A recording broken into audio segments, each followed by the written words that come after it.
João nasceu às margens de um grande rio, num lugarzinho que parecia esquecido pelo tempo. Era uma comunidade ribeirinha, onde a vida de todo mundo girava em torno das águas. Desde bem pequeno, ele aprendeu uma lição valiosa. O rio não era só uma paisagem bonita para se olhar. Era muito mais, era o prato de comida na mesa, o caminho que levava para outros lugares e, principalmente, a esperança de dias melhores. João era um menino moreno, de pele bronzeada pelo sol forte da beira do rio, e tinha uns olhos amendoados, expressivos, que pareciam guardar todos os segredos daquelas águas. Ele passava horas e horas sentado na margem, só observando. O jeito como a correnteza se movia, a força dela, o som que ela fazia, tudo aquilo o fascinava. Ele via os barcos passando, levando e trazendo gente, mercadorias, histórias. Via os pescadores lançando suas redes com uma fé que só quem depende do rio conhece. Para João, a correnteza não era só água passando, era a própria vida em movimento. A casa dele era simples, feita de madeira, erguida sobre palafitas altas para se proteger das cheias. Da janela do seu quarto, ele tinha a vista mais incrível do mundo. O rio se estendendo até onde a vista alcançava, mudando de cor conforme o sol caminhava no céu.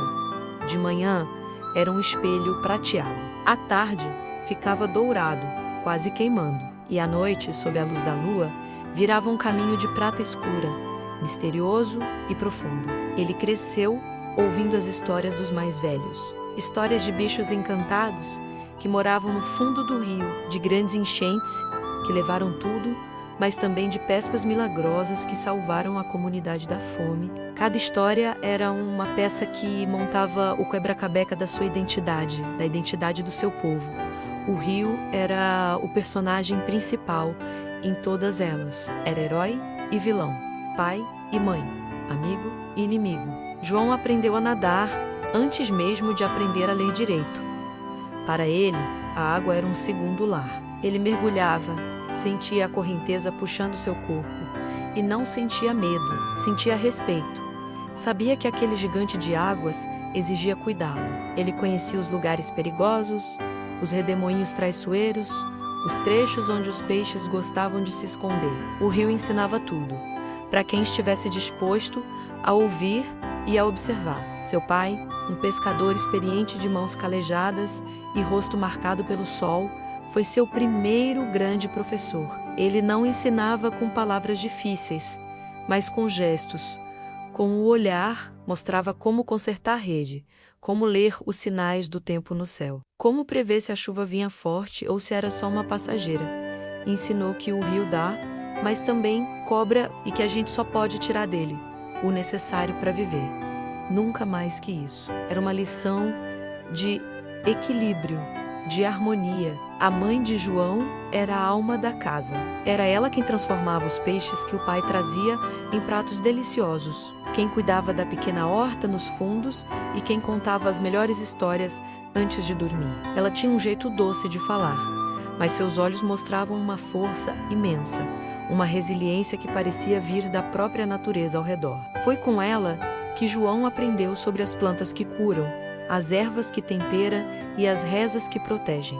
Certo dia, uma grande seca começou a castigar a região. O nível do rio baixou tanto que as pedras do fundo, antes escondidas, começaram a aparecer como ossos de um esqueleto. Os peixes sumiram.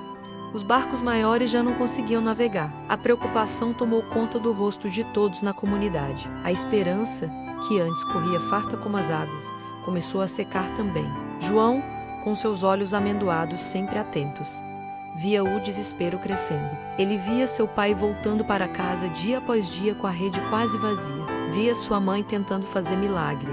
Com o pouco que tinham, aquilo doía nele, mais do que qualquer coisa. O rio, seu grande amigo, seu professor, parecia estar doente, morrendo aos poucos, e ninguém parecia saber o que fazer. Foi então que algo mudou dentro de João.